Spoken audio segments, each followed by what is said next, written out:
as we get into this is this family picture album.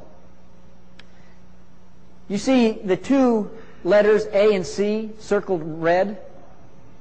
Ivan van Sertima said, this by the way is a picture from Ramses III's tomb, right around 1200 BC. And what this is all about is that Ivan van Sertima states that the Egyptians always pictured themselves as A and C, not as B and D.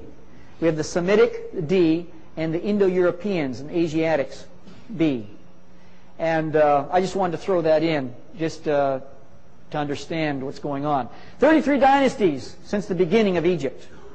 And what happens here is that you have different events that happen during each dynasty, and you can take a look at those because we're going to be revisiting this a little bit each time as we go through this.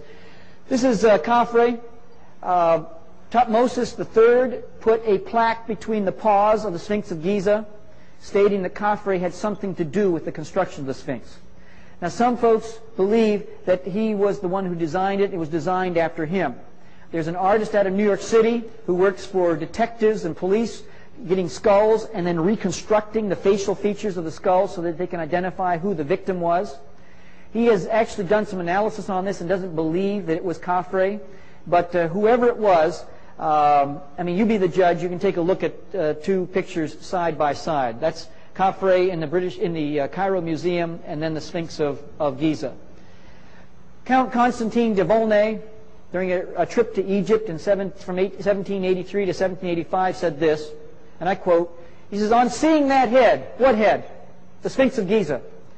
"Typically Negro in all its features, I remembered the remarkable passage of Herodotus, 'The ancient Egyptians were true Negroes of the same type as all native-born Africans.' Just to think that this race of black men today are slaves and the object of scorn, the very race to which we owe our arts, sciences, and even the use of speech." Now, I want to ask this question.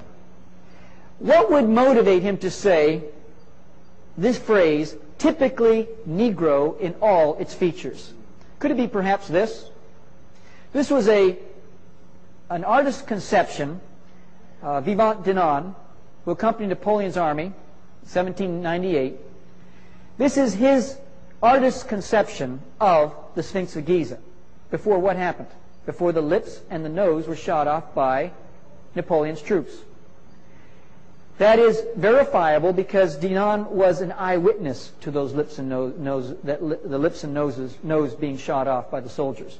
Why did they do it? We cannot climb into their hearts in the 21st century and figure this out, divine the entrails of frogs, and try to figure out why they did it. That's between them and God. But what happened, happened. And so when you look at this, you know that this definitely was patterned after an African man, regardless of who the identity of that man was. We now move to the first through the second dynasty. Narmer-Menes, he was the creator of the dynastic rule of Egypt. He ruled some 62 years in all. He unified the upper and lower Egypt. For the first time, this was all brought together. One of the things we know about him is that he initiated the Herculean task of diverting the course of the Nile that created the Delta region that allowed Memphis to be built. He died while traversing a river. They were going after a rogue Libyan band of troops, and a crocodile grabbed a hold of him as an older man, and that must have been some struggle, I'll tell you, but that's how he died, how he passed on. This is all we have of Narmer. Zoser. Zoser in the third dynasty, he was a gentleman that he began the extensive building with stone. In fact, he's the first one that put up a stone monolith in the Egyptian Empire. He exploited the copper mines in the Sinai Peninsula region. He extended his frontier to the first cataract of the Nile. Those who studied this know that there were 5 cataracts in all. These are rocky areas where you cannot traverse by a boat, and you have to actually go around it by land. And he extended the frontier about 500 miles south of Memphis. His chief advisor was a gentleman by the name of Imhotep. Imhotep, a remarkable individual.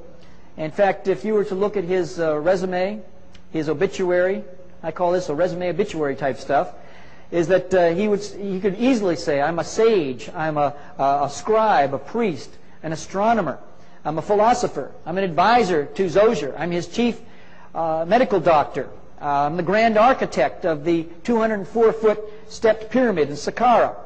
He was worshipped, by the way, as a god for the next 3,000 years. And some early Christians, in fact, worshipped him as the Prince of Peace. This man made quite a mark in what he did. He was a man that was what we call the father of medicine. And by the way, his father was an architect. His name was Conifer. And this gentleman treated more than 200 diseases. He had 15 diseases of the abdomen that he was able to identify. 10 of the rectum, 11 of the bladder, 29 of the eye, 18 of the skin. He had this science of facial analysis where he could look into your face, your eyes, and determine what was going on. Now, some of the stuff we might laugh at now with our technology, but in medicine, he had a lot of information going on at this particular time. He knew of the circulation of the blood 4,000 years before the Europeans did.